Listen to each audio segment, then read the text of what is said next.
അള്ളാഹുവിൽ ഒരു പങ്കു ചേർക്കുക എന്ന് പറഞ്ഞാൽ വളരെ നിസ്സാരമായ ഒരു കാര്യത്തിൽ പോലും. ഉദാഹരണം പറഞ്ഞാൽ, ശിർക്ക് വെക്കുന്ന ഒരു അംശം. ഞാനൊരു വീടുണ്ടാക്കിയെന്ന് സങ്കല്പിക്കുക. ഞാൻ പറയുന്നു, ഇവിടെ താമസിച്ചതിന് ശേഷം എനിക്കെന്താന്ന് അറിഞ്ഞൂടാ, ഒരു പ്രയാസം, ശിർക്കാണ്. എനിക്ക് ഈ കുട്ടി ഉണ്ടായപ്പോൾ എന്താന്ന് അറിഞ്ഞൂടാ, വല്ലാത്ത പ്രയാസം. മറ്റേ കുട്ടി ഉണ്ടായപ്പോൾ എന്താന്ന് അറിഞ്ഞൂടാ, വലിയ സന്തോഷം. ഇതില്ലാത്ത ആരെങ്കിലും ഈ കൂട്ടത്തിലുണ്ടോ?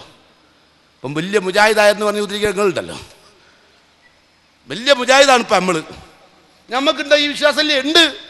പക്ഷേ മുഹമ്മദ് മുസ്തഫ സല്ലല്ലാഹു അലൈഹി വസല്ലമയുടെ ഭൂലോകത്തുള്ള ജനനം തന്നെ ആ വിശ്വാസത്തിന്റെ വേരിന് കോടാലി വെച്ചുകൊണ്ടാണ് മുഹമ്മദ് മുസ്തഫ സല്ലല്ലാഹു അലൈഹി വസല്ലം അവിടെ പറന്നു വീണത്, അല്ലേ? പ്രസവിക്കുന്നതിന് 2 മാസം മുമ്പ് തന്നെ ഭൂതലം വിട്ടുപിരിഞ്ഞു പിതാവ്. നമ്മളാണ് എന്ത് പറയും, ചെക്കൻ്റെ വയറ്റിൽ ഊറിയപ്പോഴേക്കും തന്ത തെറിച്ചുപോയി.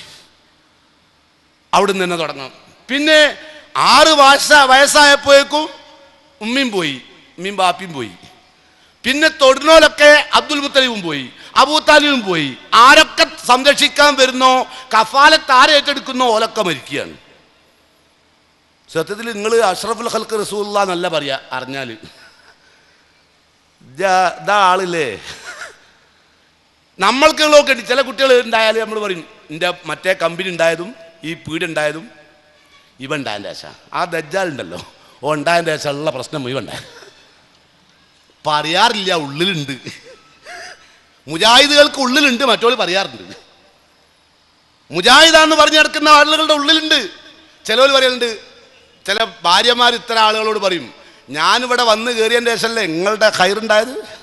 അപ്പം നിങ്ങൾ തല കുലുക്കിയിട്ട് അതൊക്കെ ശരിയാണ്, എൻ്റെ ഖൈർ തന്നെയാണ് പറയാത്ത ആളുകൾ ആരാള്? അള്ളാഹുവിൻ്റെ അനുഗ്രഹമാണ്. പടച്ച തമ്പുരാൻ ഒരാൾ നമ്മുടെ കൈവശം വരുമ്പോൾ അവർക്കുമുള്ള ചെലവ് നമ്മുടെ കയ്യിൽ നൽകും. അത് പടച്ച തമ്പുരാന്റെ നിയമമാണ്. എന്നല്ലാതെ ഒരാൾ കയറിയാൽ എന്തെങ്കിലും ഒരു ഗുണമുണ്ടാവുമെന്ന് വിശ്വസിച്ചാൽ പോയി. അതുകൊണ്ട് ആ ഗുണം ഉണ്ട് എന്ന് വിശ്വസിക്കുന്നിടത്താണ് ഈ ആൾ ദൈവങ്ങൾ ഉണ്ടാകുന്നത്.